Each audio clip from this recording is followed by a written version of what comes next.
Welcome to the today's Ayurveda lecture. Uh, a very good announcement for all the students that we have launched the today's Ayurveda application on Android and iOS also. So वो available है अभी. आप Google play store पे जाके देख सकते हैं. अगर नहीं मिल रहा है you can contact directly with my number 8793728305 on WhatsApp. So I can guide about that. And now we are going to deliver here the lecture of the Padartha Vigyan. अभी कैसा है? There are the different universities in the pan India. तो उसमें जो है एक MUHS नाम की यूनिवर्सिटी होती है, Maharashtra university of health sciences, जिस यूनिवर्सिटी का हम पार्ट एंड पार्सल है. मैं doctor DY Patil deem to be university Pimpri Pune वहाँ पे भी काम किया है. And I work with some people who are connected with the Jamnagar Ayurved University. The syllabus complete is in English, and the Karnataka University, I think RGUHS, I think.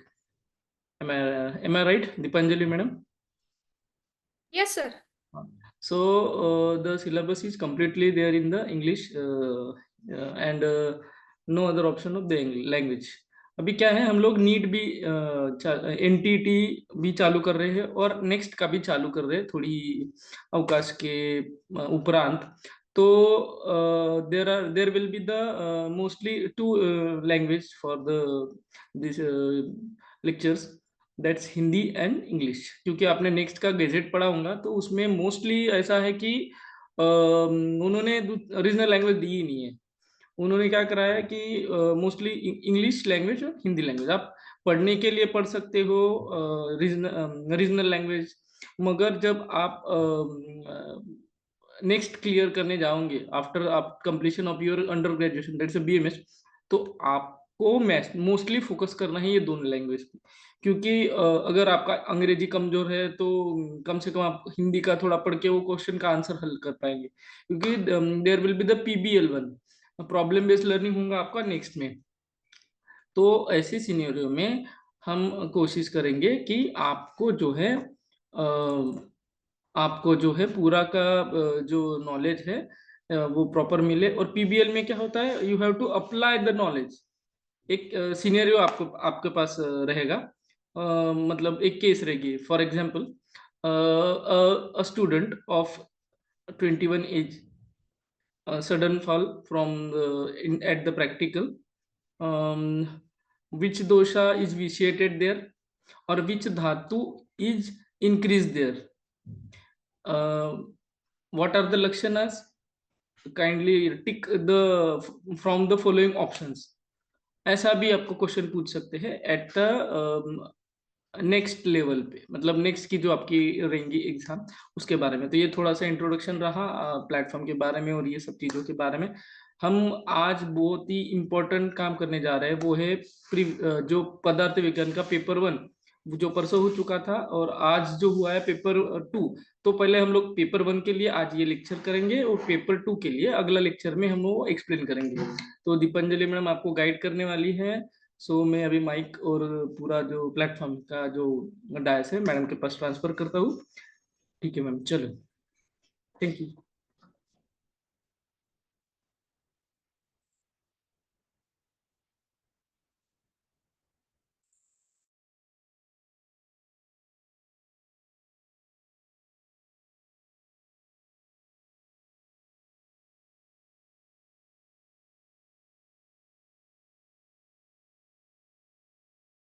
आपकी आवाज नहीं आ रही मैडम. नमस्कार, मी डॉक्टर दीपांजली राजाराम जाधव. आपण परवा दिवशी जो पदार्थ विज्ञानचा पेपर 1 झाला त्याच्याबद्दल आज डिस्कशन करू. कालच ऍक्च्युली झालं असतं पण टेक्निकल डिफिकल्टीजमुळे काल आपलं हे डिस्कशन होऊ नाही शकलं. ठीक आहे, आज आपण डिस्कस करू. तर पदार्थ विज्ञानाच्या पेपर 1 पहिला क्वेश्चन शॉर्ट एसेला होता. Explain and write down the synonyms of ayu with their meaning and its importance. आयुचे पर्याय नावं आणि त्याचा अर्थ आणि त्याचं महत्व विशद करा. यामध्ये तुम्हाला सगळ्यात आधी आयुच्या ह्या क्वेश्चनसाठी तुम्हाला हा श्लोका लिहिणं महत्वाचं आहे.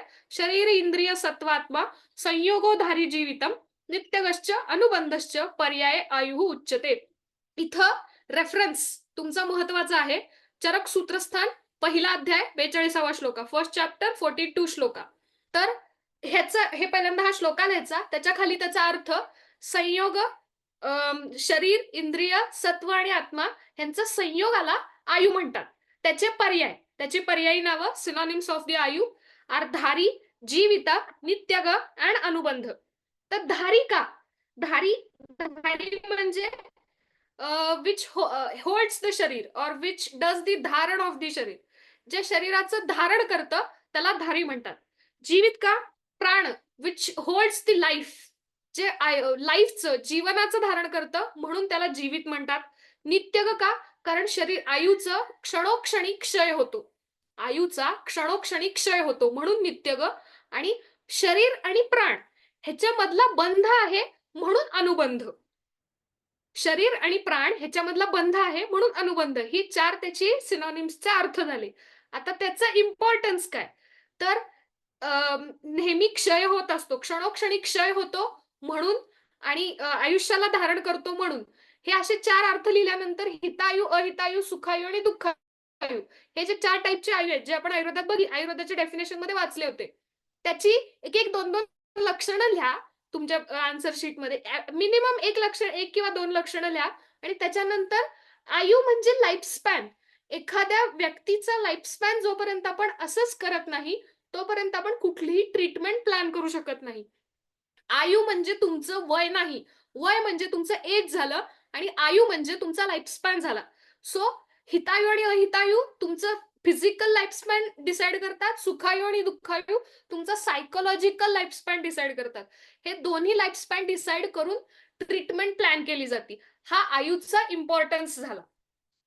Next, write down the names of all darshanas along with the names of pioneers and write down the synonyms of that darshana. प्रत्येक दर्शन जी तुमची सिलेबसला आहेत त्या दर्शनाची नावं, त्याचे पायोनियर्स म्हणजे त्याचे कर्ता आणि त्या दर्शनांची पर्यायी नावं लिहा. आता हा तुमचा चार्ट. ह्या पद्धतीने तुम्ही चार्ट जरी तुमच्या पेपरमध्ये बनवला तर इतकंच 5 मार्काला सफिशियंट आहे का? नाही. तुम्ही सांख्यदर्शन, त्याचा कर्ता महर्षी कपिल, त्याचे पर्याय संख्या आणि विवेकज्ञान लिहिलं तर ते विवेकज्ञान का म्हटलंय त्याला, ह्याचं एक लाईन मध्ये एक्सप्लेनेशन लिहिलं तर तुमचा मॅटर दिसतो. क्वालिटी ह्या गोष्टीला जेवढं युनिव्हर्सिटी एक्झामला महत्व असतं तेवढं क्वांटिटी ह्या पण गोष्टीला महत्व असतं. वैशेषिक दर्शन, त्याचे कर्ता महर्षी कणाद, त्याचं पर्याय काय तर कणाद आणि अवलुक्य. अवलुक्य का? कारण कणाद महर्षी हे रात्रीच्या वेळेला आऊल सारखं म्हणजे घुबडासारखं ते रात्रीच्या वेळेलाच बाहेर पडायचे अन्न शोधायला, म्हणून त्या दर्शनाला अवलुक्य दर्शन म्हणतात. हे अशा पद्धतीने एकेका वाक्यात प्रत्येक सिनॉनिमचं एक्सप्लेनेशन तुम्हाला लिहिता आलं पाहिजे. न्यायदर्शन, महर्षी गौतम, आण्विक हेतुविद्या, तर्कशास्त्र. तर्कशास्त्र का? ही दर्शनं आपण जसजशी सिलेबसमध्ये बघू तसं मी तुम्हाला एक्सप्लेन करेन. तर्कशास्त्र का? कारण तिथं तर्कविद्येसाठी, तद्विद्य संभाषणासाठी जे वादमार्ग लागतात ते न्यायदर्शनाने दिलेत म्हणून. योगदर्शन, महर्षी पतंजली, त्याचं सिनॉनिम पातंजल दर्शन का? कारण त्याचे कर्ता महर्षी पतंजली आहेत. त्याचप्रमाणे पूर्वमीमांसा, महर्षी जैमिनी. मीमांसा सूत्र का? कारण त्यांनी त्याच्यात जे काही ज्ञान दिलंय त्याची मीमांसा केली आहे, त्याच्याबद्दल त्यांनी एक्सप्लेनेशन दिलंय त्या दर्शनामध्ये महर्षी जैमिनींनी.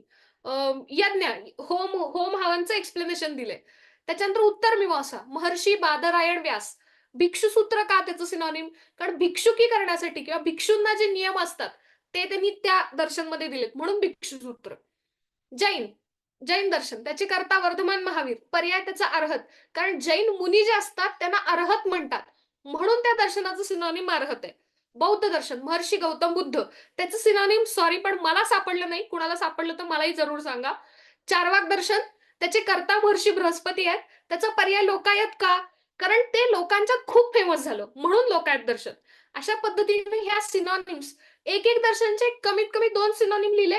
ऍटलिस्ट तुम्हाला काहीच नाही आठवलं तरी एकेका दर्शनचे एक सिनॉनिम लिहिताना त्याचा अर्थही लिहिणं तितकंच महत्वाचं आहे, तर ते क्वांटिटी आणि क्वालिटी दोन्ही दिसतं. तिसरा question, write the lakshanas types of disha along with its significance in Ayurveda with example. आता त्यांनी स्पेसिफिकली दिलंय की त्याचे लक्षणा आणि दिशाचे टाइप्स स्पेसिफिकली लिहा. त्यामुळे पहिल्यांदा तुमचं लक्षणं आली पाहिजेत. प्राच्यादि व्यवहार हेतुहुदिक साच एका विभवी नित्यम च. प्राच्यादि व्यवहार, प्राची आदी 10 दिशा त्या व्यवहाराचे हेतू आहेत, ते कारण आहेत.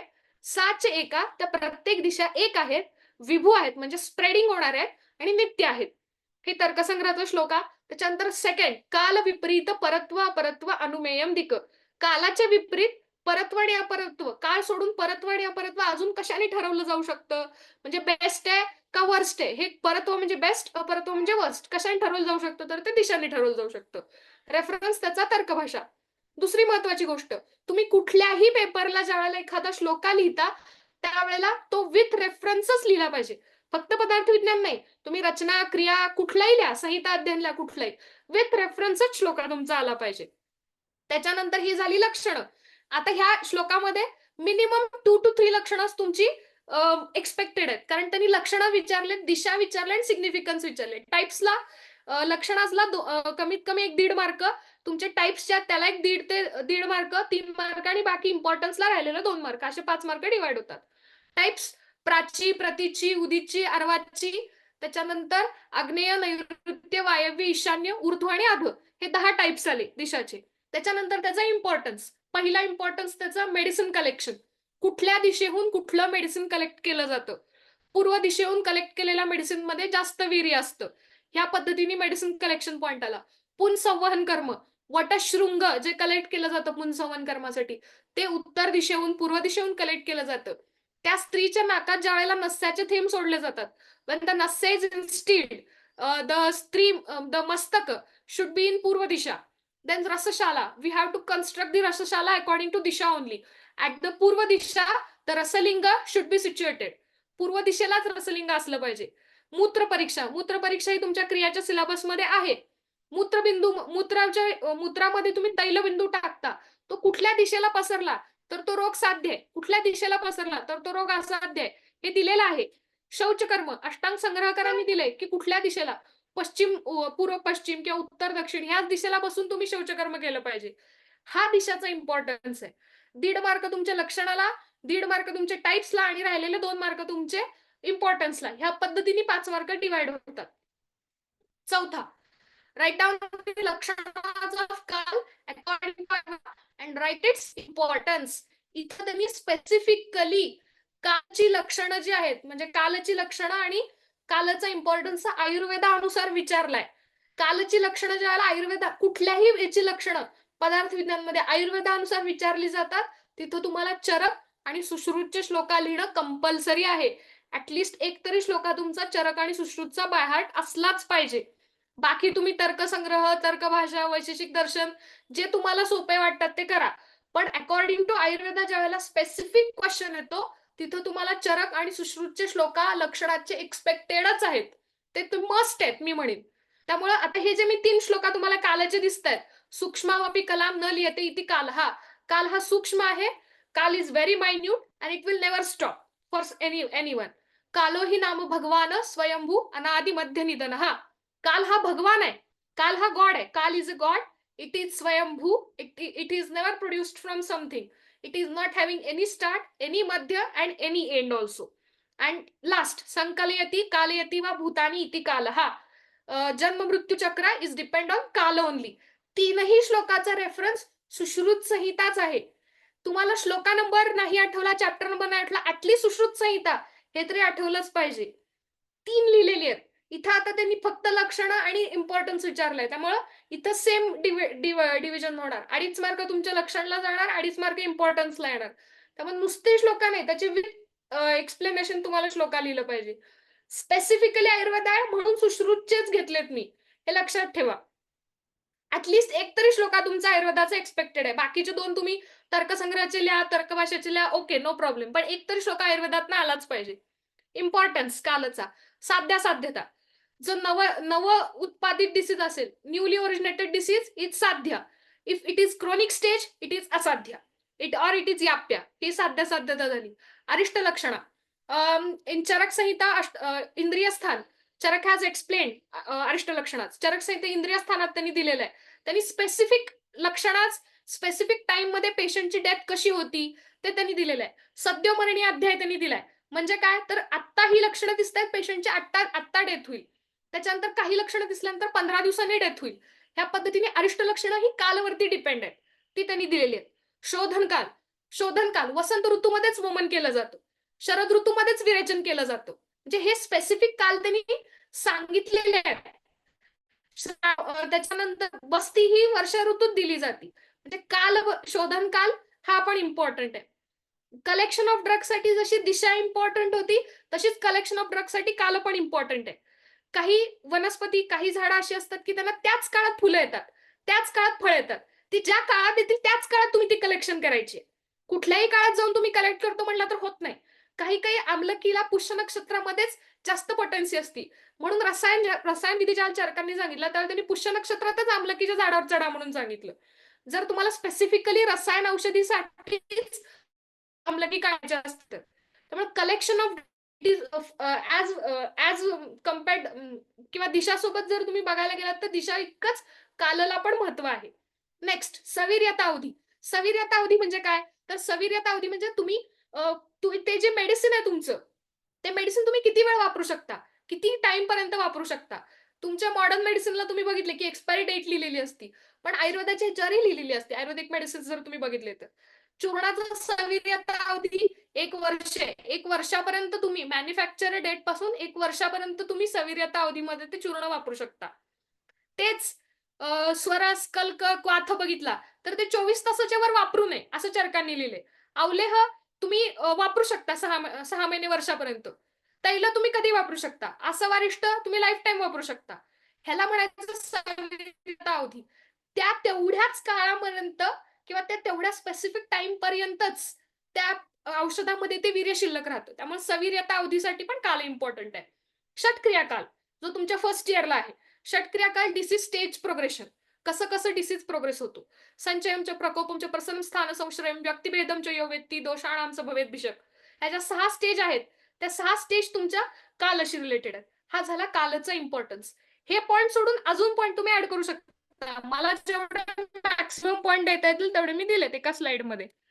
नेक्स्ट, तुमचा 5वा question, write the lakshanas of karma according to Ayurveda and its types. कर्माची लक्षणं आयुर्वेदानुसार आणि त्याच्या टाइप्स. ह्या पेपरमध्ये MHSच्या त्यांनी बऱ्याच ठिकाणी स्पेसिफिकली अकॉर्डिंग टू आयुर्वेदा विचारले, हे लक्षात ठेवा. तर इथंही तुमचे 2.5 मार्क डिवाइड होणार. लक्षणासाठी 2.5 मार्क, तुमच्या टाइप्स इन डिटेल टाइपसाठी 2.5 मार्क डिवाइड होणार तुमचे. तर तुमची लक्षणं, संयोगाचे विभागाचे कारणम द्रव्यमाश्रितम कर्तव्यस्य क्रियाकर्म न अन्यत अपेक्षते. संयोग आणि विभागाला जे कारण आहे, जे द्रव्याला आश्रित राहतं आणि जे ह्या 2 गोष्टी सोडून आणि कशाची अपेक्षा करत नाही त्याला कर्म म्हणतात. प्रयत्नाआधी कर्म चेष्टितम उच्यते. प्रयत्नाआधी तुम्ही जे काही कर्म करता त्या सगळ्याला चेष्टा म्हणतात. त्याच्यानंतर कर्म, वाक, मन, शरीर, प्रवृत्ती. कर्माची 3 टाइप्स, वाचिक, मानसिक आणि शारीरिक. त्याचे टाइप्स जे आहेत ते ह्या चरक सूत्रस्थांच्या 11व्या अध्यायात दिलेले आहेत. हेच तुम्हाला संहिता अध्ययनला पण आहे. त्यामुळे इथं ज्यावेळेला क्वेश्चन विचारलाय त्यावेळेला जो थर्ड श्लोका तुमच्या याच्यात दिसतोय, कर्म, वाक, मन, शरीर, प्रवृत्ती, ते 3 टाइप तुम्हाला इथं पदार्थ विज्ञानला एक्सपेक्टेड आहेत, कारण ते तुमच्या संहिता अध्ययनमध्ये पण आहेत. आणि तेच हीच 3 श्लोका मी का सिलेक्ट केले, कारण हे दोन्ही 3 श्लोका तुमच्या चरकमध्ये संहिता अध्ययनच्या सिलेबसला पण आहेत म्हणून. तर त्याचे टाइप्स, वाचिक कर्म, मानसिक कर्म आणि शारीरिक कर्म. तर वाचिक कर्म, आपण जे बोलतो ते सगळं. आता मी तुमच्याशी बोलतीये, हे माझं वाचिक कर्म झालं. मी गुड वर्ड्स बोलते, जे काही चांगल्या शब्दात बोलते ते माझं वाचिक कर्म झालं. मी एखाद्याला शिव्या घालायचं ठरवलं तर ते माझं हिंसात्मक कर्म झालं, किंवा खोटं बोलायचं झालं तर ते अनृत, ते वाईट कर्म झालं, पण ते वाचिकच कर्म झालं. त्यामुळे वाचिक कर्म चांगलं आणि वाईट दोन्ही, गुड वर्ड्स, बॅड वर्ड्स.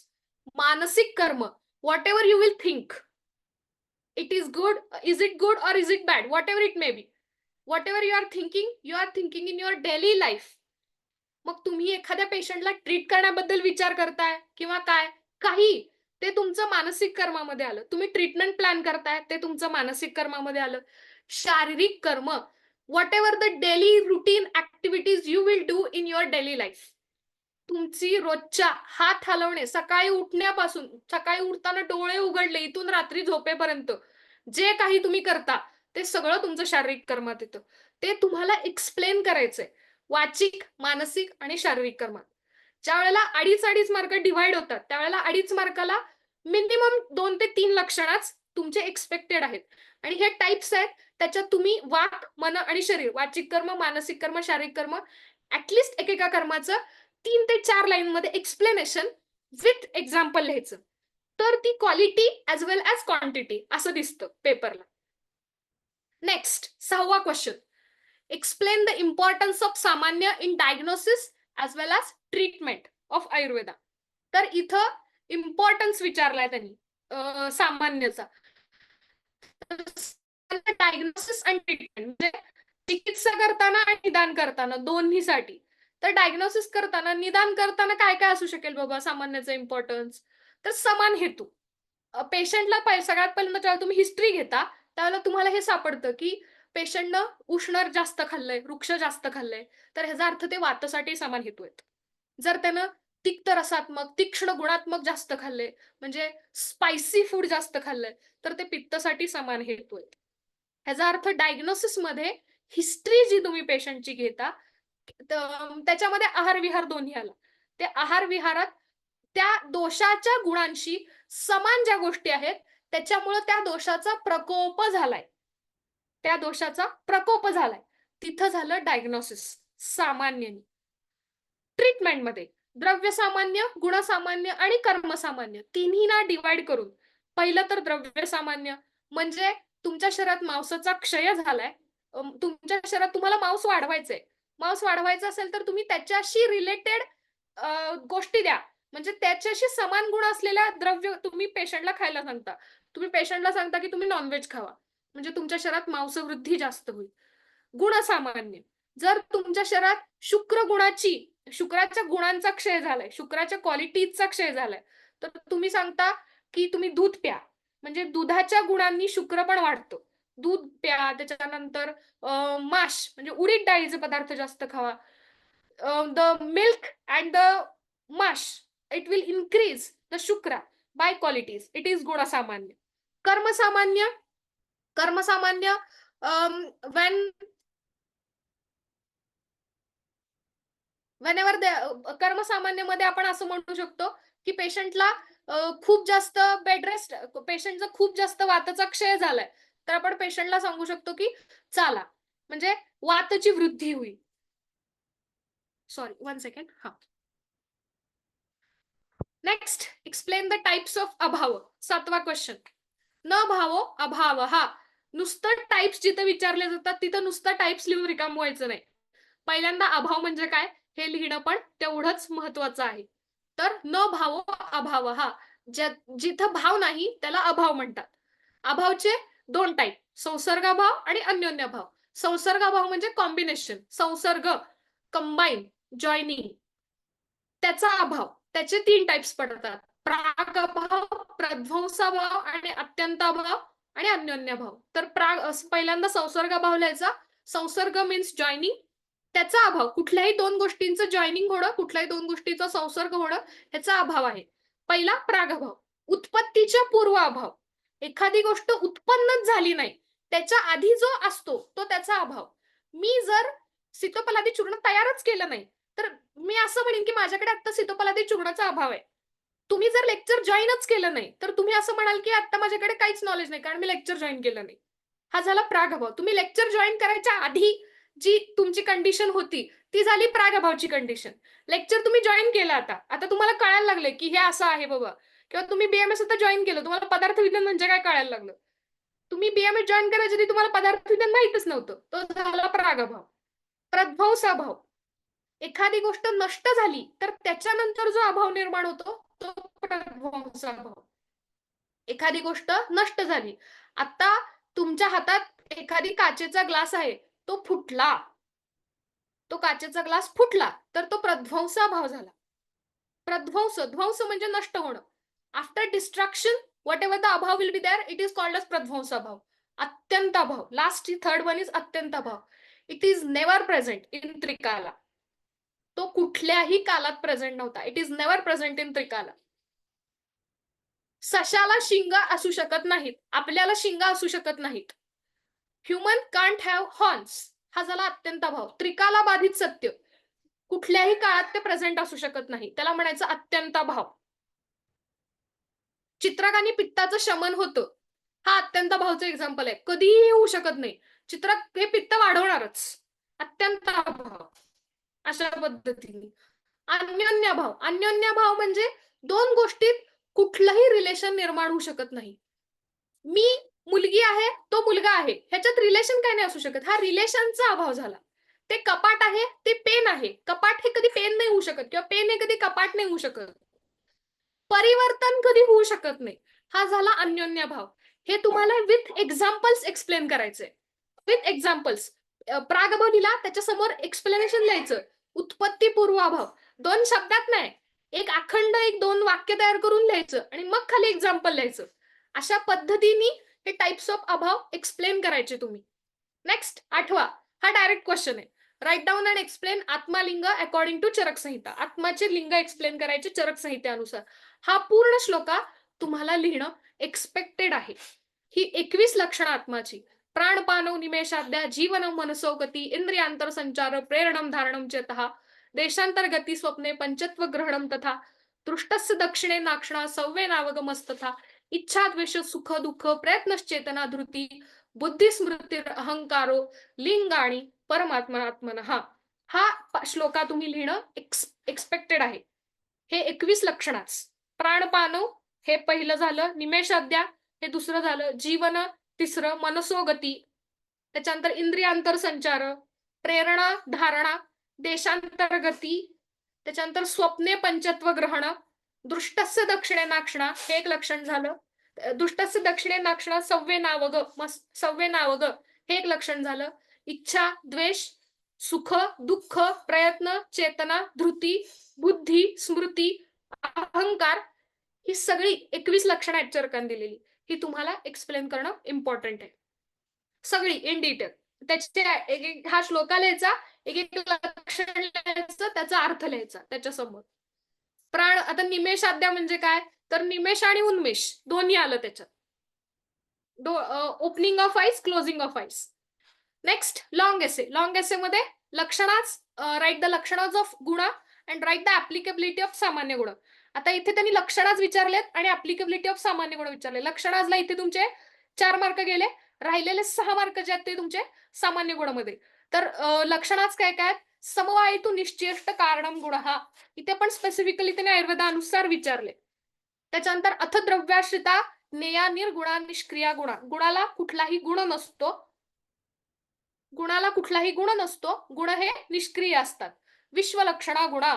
आणि पहिल्याचं एक्सप्लेनेशन, गुण हे समवाय संबंधामध्ये द्रव्यासोबत राहतात. सामान्य गुण, इथं खूप लोक कन्फ्युज झाली. सामान्य गुण आणि सार्थ गुण ह्याच्यात कन्फ्युज झाली. सार्थ गुणला विशेष गुण म्हणतात. सामान्य गुण हे 30 असतात, गुरुवादी गुण 20 आणि परादी गुण 10. गुरुवादी गुणाचे जे तुम्हाला श्लोक आहे, गुरुमंत हिमस्निग्ध, ते विथ पेअर तुम्हाला प्रत्येक पेअरचे एक ऍटलिस्ट क्लिनिकल ऍप्लिकेशन लिहून ते 20 आणि परादी गुणाचे 10, म्हणजे ते 30 गुणांचे टोटल तुम्हाला ऍप्लिकेशन लिहिणं एक्सपेक्टेड आहे. तिथं 6 मार्क आहेत तुम्हाला.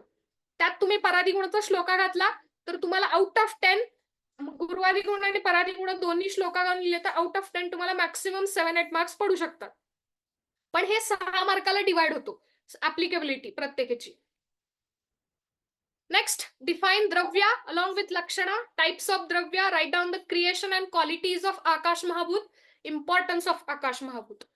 तर त्याची निरुक्ती पहिली, डिफाइन द्रव्य. द्रव्याची निरुक्ती काय, तर ध्रुगतौ धातू यत प्रत्यय द्रवती गच्छति परिणामम अभिक्षरम इति द्रव्य. हा जे परिणाम करतं, जे मूवमेंट करतं त्याला द्रव्य म्हणतात. त्याची लक्षणं, यत्राश्रिता कर्मगुणा कारणम समवायी यत्त द्रव्यम. ज्याच्यासोबत गुण, ज्याच्यासोबत कर्म आणि गुण समवायी संबंधाने राहतात त्याला द्रव्य म्हणतात. तेच खालच्याचं एक्सप्लेनेशन आहे. द्रव्य लक्षणम तू क्रिया गुणवत समवायी कारणम. ते वरचा चरकचा खालचा सुश्रुतचा श्लोक आहे.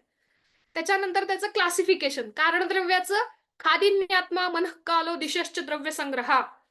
तिथं त्याचं एक्सप्लेनेशन लिहायचं. ख आदी पंचमहाभूत, आत्मा मनस काल दिशा हा द्रव्य संग्रह कारण द्रव्य म्हणून कन्सिडर केला जातो. त्याच्यानंतर कार्यद्रव्याचं क्लासिफिकेशन, हा चार्ट तुमचा आला पाहिजे. कार्यद्रव्याचं चेतन, अचेतन, चेतनची पुन्हा बहिश्चेतन, अंतश्चेतन. बहिश्चेतनचे जरायुज, अंडज, स्वेदज आणि उद्भिज. अंतश्चेतनचं वनस्पती, वानस्पत्य, विरुद्ध आणि औषध. त्याच्यानंतर अचेतन मध्ये प्राकृतिक आणि कृत्रिम. त्याच्यानंतर प्राकृतिक मध्ये परत दोन पडतात, प्राणी आणि भौम. प्रवाळ, मुक्ता, प्राणीची ते एक्झाम्पल्स दिले त्यांनी, प्रवाळ, मुक्ता, अंबर, शंख, शुक्ती. आणि भौमचे सप्तधातू. कृत्रिम मध्ये मृदार, शृंग, त्याच्यानंतर कंकुठ, नवसादर, कासिस. हे तुम्ही एक्झाम्पल्स लिहायचे. हा चार्ट काढा तुमचा, तो एक्सपेक्टेड आहे तुमच्याकडून चार्ट काढणं. इथं तुमचं डिफाईन द्रव्य अलॉंग विथ लक्षणाच, त्याच्यानंतर ह्याच्यासाठी आणि टाइप्स ऑफ द्रव्य, इथं तुमचे 5 मार्क जातात. म्हणजे डिफाईन द्रव्य अलॉंग विथ लक्षणाच इथं 2.5 मार्क, टाइप्स आणि क्लासिफिकेशनला 2.5 मार्क, हे 5 मार्क गेले. आणि त्याच्यानंतर क्रिएशन, क्वालिटीज ऑफ आकाश महाभूत, ह्याला 2.5 मार्क गेले. आणि इम्पॉर्टन्स ऑफ आकाश महाभूत, ह्याला 2.5 मार्क. आकाश महाभूतला 5 मार्क, वरच्या क्वेश्चनला 5 मार्क, असे डिवाइड होतात तुमचे. त्याच्यानंतर आकाश महाभूत. आकाश महाभूतचं लक्षण काय? शब्द गुणकम आकाशम, सत्व बहुलम आकाशम. प्रत्येक महाभूत लिहिताना हे जे शब्द गुणकम आकाशम आहेत, तसंच प्रत्येक महाभूतचा एक स्पेसिफिक श्लोक आहे, तो तर्कसंग्रहाचा श्लोक आणि सुश्रुतचा सत्व बहुलम आकाशम. आता आकाशम म्हणून सत्व बहुलम. तेज असेल तर तुमचा सत्व रजो बहुलम. त्याच्यानंतर जल असेल तर सत्व तमो बहुलम आपहा. हे श्लोका तुम्ही स्पेसिफिकली लिहा, त्याचा जास्त इम्पॅक्ट पडतो. त्याच्यानंतर आता इथं उपनिषदचा हा श्लोक येणार, त्याचं कांड्याने क्रिएशन विचारले. आकाश महाभूत हे पहिल्यांदा उत्पन्न झालं, त्यामुळे पहिलं महाभूत जे उत्पन्न झालं ते आकाश महाभूत. हा श्लोका बाहेर केला तर उत्तम आहे. त्याच्यानंतर त्याची गुण, शब्द, संख्या, परिमाण, संयोग, विभाग आणि पृथकत्व, हे त्याची गुण. आकाश महाभूतचं क्लासिफिकेशन पडत नाही, कारण आकाश महाभूत हे नित्य आहे, त्यामुळं अनित्य आहे, त्यामुळं आकाश महाभूतचा स्पेसिफिक इम्पॉर्टन्स लिहायचा. अवयव उत्पत्ती, तुमच्या रचनामध्ये तुम्हाला श्लोक आहे, आकाशम विवर्धयती, म्हणजे ज्याला गर्भ तयार होतो त्याला विवर्धन, जे काय सेल्सचं मल्टिप्लिकेशन होतं ते आकाश महाभूतमुळे होतं, आकाशम विवर्धयती. त्याच्यानंतर अवयव उत्पत्ती, जे काय हॉलोस्पेसिस किंवा जे काय ऑर्गन्स, आशय भाग तयार होतो, तिथं आकाश महाभूत असतो. कर्णेंद्रियामध्ये आकाश महाभूत असतो. आणि त्याच्यानंतर अजून तुमचे बोन्स, तिथं आकाश महाभूत प्रधान असतात. त्यामुळे जिथं जिथं आकाश महाभूत शरीरात प्रधान आहे ते सगळं तुम्हाला तिथं लिहायचंय. तो आकाश महाभूतचा इम्पॉर्टन्स झाला. Third question, write the classification of darshana, write about the Sankhya and Vaisheshika darshana in short.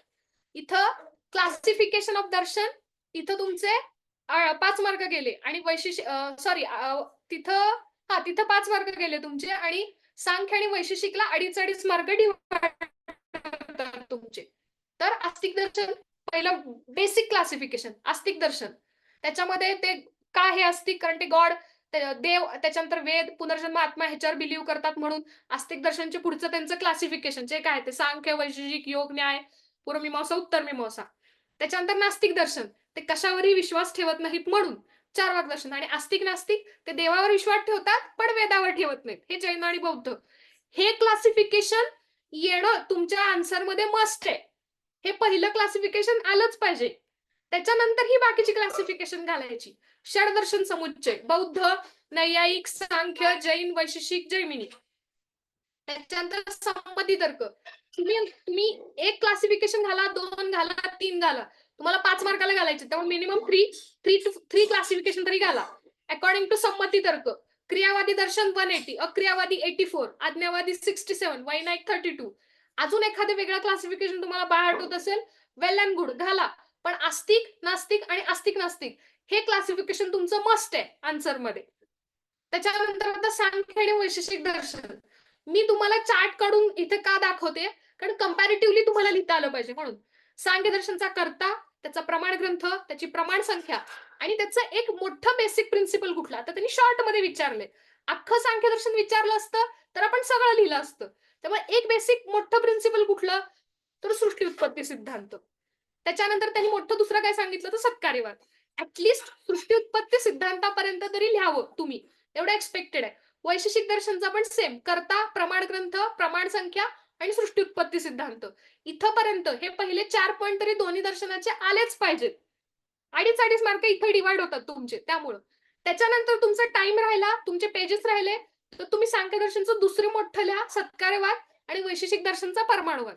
कारण वैशेषिक दर्शनाने परमाणुवरती सृष्टी उत्पत्ती सांगितली आहे.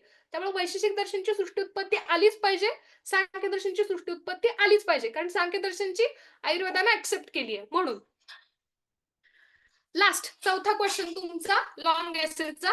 Write down the lakshanas of samanya आणि vishesha according to Tarkasangraha. Write down the types of samanya and vishesha with its importance. हा क्वेश्चन तुमचा रिपीट झालाय 5 मार्काला आणि इकडे रिपीट झालाय. सामान्य तिकडे विचारतो, इकडे सामान्यविषयी सिद्धांत विचारलाय. तर इथं लक्षणाज लिहिताना त्यांनी तर्कसंग्रहानुसार स्पेसिफिक विचारलेत. त्यामुळे हे लक्षात ठेवा की तुमच्या सिलेबसमध्ये तर्कसंग्रह आहे आणि त्याचे सगळे श्लोक बाहेर करणं तुम्हाला कंपल्सरी आहे. पहिलं जे बेसिक क्लासिफिकेशन दिलंय, परसामान्य, परम अपरमचे इति द्विविधम सामान्य, म्हणजे परसामान्य आणि अपरसामान्य हे 2 बेसिक क्लासिफिकेशन सामान्य विशेषचे दिलेले आहेत. त्याच्यानंतर त्यांनी परसामान्य म्हणजे काय, तर द्रव्य गुण कर्म हे तिन्ही जर सामान्य ठरले तर परसामान्य. तिन्हीपैकी कुठले तरी 2 किंवा एकच सामान्य ठरत असेल त्या ट्रीटमेंटसाठी तर ते अपरसामान्य. ह्या पद्धतीने पहिल्यांदा ह्या दोन्हीचं एक्सप्लेनेशन लिहायचं, मग खाली द्रव्य सामान्य, गुणसामान्य आणि कर्मसामान्य तुम्ही एक्सप्लेन करायचं. द्रव्य तुमचं द्रव्यानी तुमचं सिमिलर ठरेल, गुण तुमचं क्वालिटीजनी सिमिलर ठरेल आणि कर्म जे काय आहे तुमचं ते तुमच्या कर्मानी सिमिलर ठरेल. पण परसामान्य आणि अपरसामान्य हे महत्वाचं आहे. ते तर्कसंग्रहवाल्यांनी पहिल्यांदा ज्याला षट पदार्थ सांगितले त्यावेळेला त्यांनी पर आणि अपरसामान्य ह्याच पद्धतीने क्लासिफिकेशन दिलेलं आहे. विशेषचा नित्य द्रव्य वृत्तयोः व्यावर्तक विशेष. हा व्यावर्तक हा शब्द आला पाहिजे, तो तर्कसंग्रहवाल्यांनी दिलेला आहे. स्पेसिफिक आहे. व्यावर्तक म्हणजे भेद, स्पेसिफिसिटी जे दाखवतं त्याला विशेष म्हणतात. सामान्य म्हणजे जनरल, स्पेसिफिक जे दाखवतं, व्यावर्तक या शब्दाचा अर्थ आहे भेद, भेद करून जे दाखवतं ते विशेष. त्यामुळे नित्य द्रव्यामध्ये जे भेद करतो, व्यावर्तक करतो ते विशेष. त्याचं क्लासिफिकेशन त्यांनी तसंच दिलंय, द्रव्य विशेष, गुण विशेष आणि कर्म विशेष. तर ते तुम्ही सगळं पुढे एक्सप्लेन करायचं. थँक्यू. काय डाऊट्स असतील तर विचारा.